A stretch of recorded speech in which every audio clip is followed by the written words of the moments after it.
Hello everyone, this is David Marklane. In this video, I'll be translating and summarizing the latest Urdu broadcast by Imran Riaz Khan to make it accessible for our English-speaking audience. Let's go through the key developments and insights in Imran Riaz Khan's words.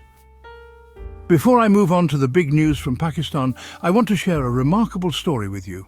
It's a small story, but a completely true story.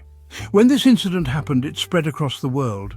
It is a beautiful and spiritually uplifting story, and I want to present it to you. This is the story of a man named Amer. Look at his face. He appears to be a young man, simple, innocent-looking. Just like the simple people we see around us, an average, ordinary man, one whom you wouldn't count among the elite or the influential, but sometimes such people are the most special in the eyes of God. So, Amer is from Libya, and he had made the decision to go for Hajj. Every Muslim desires to go for Hajj at least once in their lifetime and fulfill this obligation. Likewise, Amer prepared his documents, paid the fees, made all the bookings, and set off with his group. When Amer reached the airport, a technical issue arose in the system due to his name. Let me tell you why. We don't have too many details yet, but what's confirmed is that the issue was due to the last part of his name, Gaddafi. Given Libya's history with Muammar Gaddafi, a long-time dictator, there are still lingering sensitivities in their systems. Amer's full name is Amir al-Mehdi Mansour al-Gaddafi. Because of this, a security glitch flagged him. He was stopped from boarding the plane. They informed him that due to a technical reason, he could not travel. The plane would fly without him.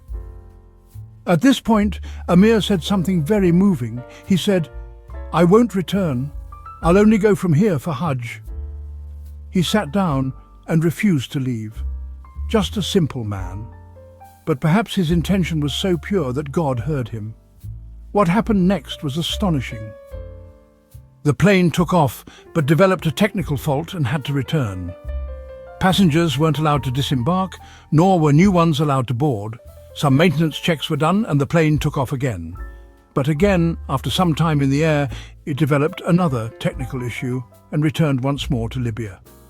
By now, word had spread among the passengers. We left behind a man who was trying to go for Hajj, and that man is still sitting at the airport. At this point, the pilot reportedly said, "I swear I will not fly this plane again unless Amer is on board with us." That statement brought a wave of joy among the passengers. People rejoiced, saying the man we left behind. He became the reason the plane returned. So the plane returned, and video footage went viral across the world, showing this humble man holding his passport and a small bundle in his hand. Most likely that bundle contained his ihram, the white garments worn during pilgrimage. This flight was probably headed to Medina, and from there, he would proceed to Mecca. Some people wear their ihram in flight when the Miqat boundary is announced. He was smiling, walking quickly toward the plane with his passport and his bundle. "See how beautifully my Lord calls those he wishes to invite." And when God decides to invite someone, he makes a way, but sometimes he tests others by withholding, leaving them longing. Our beloved Prophet Muhammad, peace be upon him, also experienced this. During the Battle of the Trench, when the Muslims had achieved victory, Allah showed the Prophet a dream in which he and his companions were performing tawaf, or circumambulation of the Kaaba. The Prophet, peace be upon him, longed for Makkah and instructed his companions, both Muhajirun and Ansar, to prepare. Around 1,400 Muslims set out with him for Umrah, each carrying a sword but no heavy weapons. They also brought animals for sacrifice. However, when they reached Hudaybiyah, they were stopped by the Quraysh. Negotiations followed, and the Treaty of Hudaybiyah was signed. Despite the Muslims not performing the tawaf, many companions felt this treaty was a weak deal, but Allah revealed that this treaty was a clear victory. History later proved this, with the conquest of Makkah following soon after. This religion of ours is truly beautiful. If you read the biography of the Prophet Sirat un-Nabi, you'll find many such incidents and hadiths that offer great lessons in life. So, dear viewers, now let's move on to the news from Pakistan. One of the most tragic incidents recently took place in Zob, Balochistan, where a drone attack injured 22 people. Among them, a small child and a 60-year-old man are in critical condition. But here's the shocking part. In Pakistani media, it was reported as a quadcopter attack, not a drone. It seems there's an effort to downplay the term drone, because that term causes outrage in Pakistan. Let me clarify. A quadcopter is a type of drone, just like tricopters or hexacopters. These are all unmanned aircraft. Some drones are equipped with cameras, some with missiles, and some are used for surveillance or even attacks.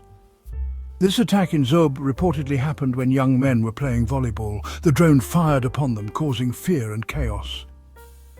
Now, the question arises, why is the federal government silent on this? Who is conducting these drone strikes? There are two possibilities. If these are being done by the Pakistani state, then the government must come forward and own them, and explain what they achieved and why innocent civilians, women and children were harmed. If not, then who is doing this? In the past, the DG ISPR accepted responsibility for the Kitelang incident where civilians were killed. But in North Waziristan, the DG denied any involvement. Now we have this third drone strike, and all of them have targeted civilians. Are Pakistan's enemies trying to ignite unrest on its soil? Weapons are coming in. How can it be that deep inside Pakistani territory, young men playing volleyball are targeted and killed with drones right inside the ground? If enemies of Pakistan are launching drone attacks inside Pakistan, then where are Pakistan's forces who are supposed to be protecting us?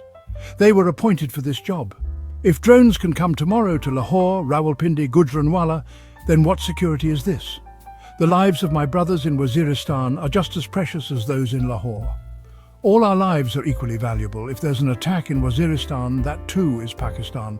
Just as there is responsibility for the security of Lahore and Karachi, there is an equal responsibility to protect the lives of our brothers in Waziristan. So where is our defense system when quadcopters and drones are attacking? Where is our intelligence system? What action has been taken against those launching these drones? Who is chasing them? How will this be handled? The state of Pakistan has so far failed to explain anything. This is a tragic incident. I'll share more details with you.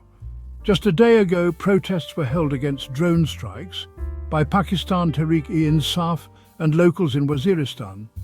Now, people in South Waziristan will definitely protest too. They will want to know who carried out the attack. These drones fly in from anywhere, attack and disappear. Ordinary people can't bring them down. These are high-altitude flying machines. Nobody's constantly ready with guns in hand, and even if they are, these drones don't fall so easily. They fly so fast that no vehicle can chase them. Only the state has the means to shoot them down using anti-aircraft or air defense systems, yet nothing is done. Another thing circulating in Pakistani media is about Aleema Khan's statement suggesting the establishment sit down and talk with them.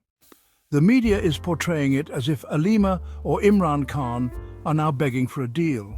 It's being shown like they are desperate for one. But listen to her full statement. Don't twist one sentence to fit a narrative. The whole media jumps to claim Imran Khan is no different from Nawaz Sharif. The problem with our media is that it's largely funded by Nawaz Sharif and Zardari. They give newspapers and TV channels generous advertising budgets. They reward anchors and media owners. Some are even appointed to official positions. Someone becomes a media advisor, another is made Pemra chairman, someone else gets a role in PTV or Al-Hamra. They even become senators. This is an old tradition of the PMLN and PPP. That's why the media tries to either bring Imran Khan down to their leaders' level or raise their leaders to Imran's level. They want to show that Imran Khan is just like them. If they made secret deals, then... Aleema Khan said, "We're threatened that Imran Khan will be eliminated in jail, that our car will be flipped. Remember when Shahbaz Gill's car was flipped? Gill still says it was planned. Someone expert hit his car from behind and flipped it. They say the same about Imran Khan, that he will be finished in jail. But we are not afraid." Aleema Khan said, "The Chief Justice said the omission of Imran's case from the list was a mistake. Imagine, the former Prime Minister of Pakistan isn't even on the mind of court staff. That's the story. Aleema Khan hopes the case will now be listed again on the 5th and justice will be served. She asked, "What issue does the establishment have with our brother? What has he done to you? Why are you so afraid to release him from jail? Imran Khan has already said, even if you keep me in jail for life, I will not bow to tyranny. He is not arrogant. He is now a Sufi-like man." She said, "If you want to talk, we women are ready to sit with you, but talk face to face, not behind our backs. Don't threaten judges and parliament members. We are being threatened, but we only fear Allah." She asked the establishment, "What do you want from our brother? What does he need to give up so you'll release him? If it's a give and take, then tell us. Let's talk openly." Now, some people call this a sign of weakness, others say it's a challenge. She said, "Why hide and attack? Come forward." The establishment is afraid to come forward. Remember, even Shahbaz Sharif used to hide in the car trunk for meetings. General Bajwa now brags to the media about meeting everyone. But at that time, all meetings were secret. This whole pattern shows the establishment is scared to come in the open. Aleema Khan is actually exposing them. Some people call her brave, others see it as weakness. Posters are circulating indicating Pakistan Tehreek-e-Insaf is about to start a resistance movement beginning May 31st from Khyber Pakhtunkhwa. The real announcement will come from Imran Khan himself, likely through his sisters or party leaders. Let's see how long this movement goes on. It's extremely hot now, and usually movements don't take place in such heat. But Imran Khan has held huge rallies even in scorching heat. He has changed a lot in Pakistani politics. We might see more change. But right now, it's unlikely a major movement can survive in this heat. People may have to wait till August or September for a new movement to peak by October. Meanwhile, attention will also shift to the Wilson Bill. In the US overseas, Pakistanis are planning a campaign around it, which I'll talk about in a future vlog. In PP52, the PMLN has put up campaign posters showing Field Marshal Asim Munir's photo next to their candidates alongside Shahbaz Sharif's. They've started using Asim Munir's photo in place of Nawaz Sharif.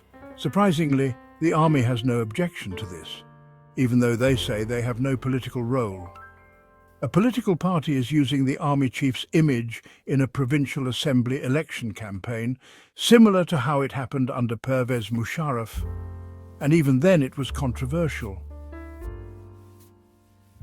Now they say the military hates Imran Khan. That's a direct charge. They claim no political involvement, yet their hate for Imran is evident. This proves our point. The establishment deeply fears and resents Imran Khan. He exposed them, turned the public against them, and showed people that Pakistan's real problems stem from bad decisions by the establishment. And when we say this, we get labelled traitors. But when their touts say the same, they get away with it after polishing a few boots. Their accusations are even more serious, but it will all become part of history. Interestingly, the establishment is being exposed by its own touts. Malik Azmat, who burned the PTI flag, issued a statement saying he regrets his actions. That's good. No worker should ever burn another party's flag. That's excessive. He also burned the camp and photos, which is inflammatory. He apologized, saying the tear gas clouded his judgment, though it was only a little gas. Compare that to PTI workers, who've endured months, even years of tear gas and never resorted to such actions. That's because Imran Khan taught them to remain peaceful. Lastly, Indian media is currently heavily attacking Donald Trump, especially over a statement he made regarding Apple's move to India. India-Pakistan conflict risks Kashmir nuclear tensions and lost investment opportunities in Iran. Indian hopes were dashed.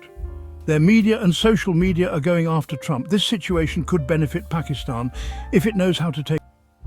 That wraps up our translation of Imran Riaz Khan's video. I hope this English version helped you understand his message better. Please like, share and subscribe to Awami Lens to help our community grow. Don't forget to leave a comment below and let me know what you thought of this effort.